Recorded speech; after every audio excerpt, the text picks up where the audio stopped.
They pulled it off, and I'm happy for Mr. Matthew Stafford for sure.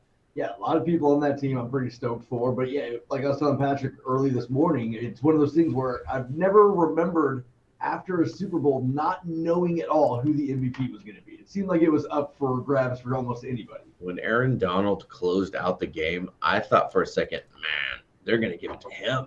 Yeah. Yeah, give it to a defensive guy. He had a big game. And, Matt Stafford, he was good, and congratulations to him, getting to his first playoff win this year, and, of course, getting to the Super Bowl and winning the whole thing. So now the whole Hall of Fame talk, he was good. Cooper Kupp obviously was good, especially in those final couple drives. He made some big catches for the Rams. But I'm like you. I thought maybe Aaron Donald, because he was such a force on the defensive side.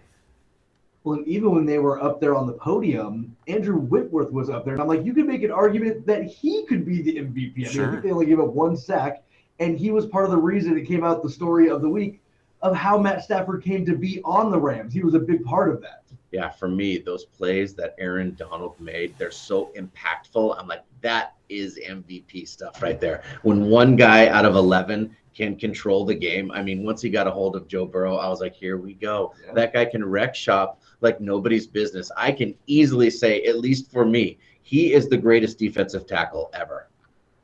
Yeah, he's that good. I mean, Aaron Donald is one of the all-time greats. And what's crazy is I feel like he's still in his prime, but there was talk of retirement for Aaron Donald after winning the Super Bowl. And I'm like, wait, hold on. Was this even an option? Was this a thing that if the Rams won the whole thing, the whole Super Bowl, that he would maybe consider stepping away from the NFL? I didn't know, but I guess he's considering it.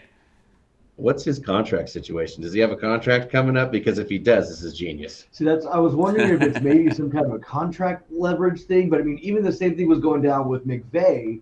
Now McVay has a little bit to go on here because he can get some of these like ESPN and the networks trying to get him on, paying him big bucks. Yeah. And then if you want to return back to coaching, do the Gruden thing and get even bigger bucks to go back to coaching at some point. Like, I think he could definitely do that. I don't see that for Aaron Donald necessarily. No, I think, with Tom Brady, that's one thing. He's at, almost the end of his road. When you're not at the end of your road and you just won the Super Bowl, unless, you just can't do it anymore, you're doing it for your family, they'll be back. You have to run it back, man. Oh, yeah. Oh, you got to. And again, he's not that old. And for Aaron Donald, who is the best NFL defensive player out there right now, maybe it is about money, right? We always say this. It's always about money. So maybe it is a leverage move for Aaron Donald. But to go out with a Super Bowl championship, maybe that's all he cared about. Win a ring, like he was pointing to his finger. I won the ring. And maybe that's it. And then it's super easy to be happy for our guy, Eric Weddle. You see him he hurt his shoulder, but then he stayed in the game. And it was very cool to see him at the NFL Network desk being like, this is awesome. I mean, he was super happy, as he should be. Von Miller talked about Aaron Donald's thing, and he said, look, Aaron Donald has done everything, but winning a Super Bowl is addictive. Yeah. It sounds like he thinks Aaron Donald's going to be coming back. It's like they say, there's nothing like winning a Super Bowl. There's nothing like it.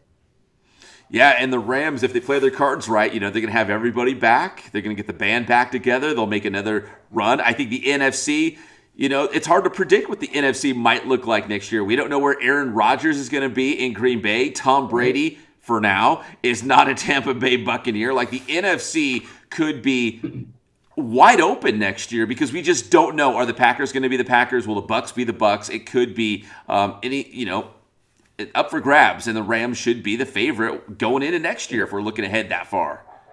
Right, we'll see who they can all sign back. I mean, they got, like Von Miller kept saying, it's like being at the Pro Bowl every day, he said, being on the Rams. Yeah. I mean, it's pretty amazing to see if everyone will be able to make it back, especially like OBJ. I mean, dare I say, it looked like the offense struggled once they lost OBJ. Like, he actually helps that offense work. He at least brings a lot of attention, right? You at least need to know where OBJ is on the field at all times because he is that good. So if he's not out on the field and they don't have Tyler Higbee, their starting tight end, all that attention is on Cooper Kupp in the run game, right? Like, who else is there? Like, they were throwing the ball to guys, I'm like, I think I've heard of that guy. I'm not really sure, but, Cooper Kupp was the guy for the Rams. A lot of stories. It's just wild to see Stafford and him go from worst to first, basically. And I mean, McVay becoming the youngest. coach to ever win a Super Bowl. He looks awesome. He looks like he's going to throw a helmet on and go out there and run a couple plays. He's so young, Pep. He is still a young guy, that Sean McVay. And again, when he took over, remember for Jeff Fisher, when the Rams moved to L.A., the Rams offense was awful. The team was awful. Jeff Fisher could not get that team going in the right direction. They bring in this new young head coach named Sean McVay. We're like, what is going on? And of course, the big picture, right? They get to a Super Bowl. Unfortunately, they lost that first one with Sean McVay. They get back again this year, and they win the whole thing. And, Sean McVay, what is he, 36? Yeah. Yeah, so, I mean, this guy, man, he still has years and years and years and years in front of him. And now, normally speaking from experience too, like the Wednesday coming up is normally when the Super Bowl parade is. I'm wondering what's going to happen with that thing. It's like the mask mandate is supposed to drop on the 15th tomorrow. Is that going to happen? Is that going to affect the parade? Are they going to delay it? Maybe they'll delay it. Still waiting for a Lakers parade? Yeah, dude. We never got mad. Is it going to be the Dodgers, Lakers, Rams parade? No, you all in together.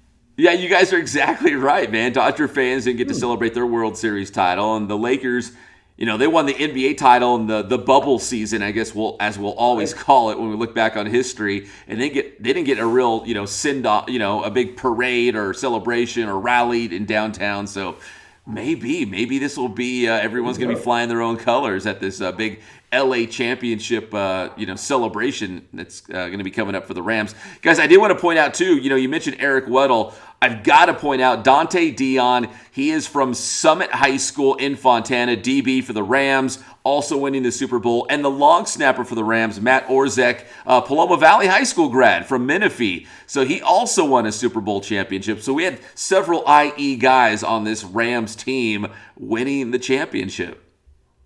Congratulations. Boys, yeah. Congratulations to them, and congratulations to the Rams. And 40, that is a good point. I mean, I totally forgot about all three LA teams.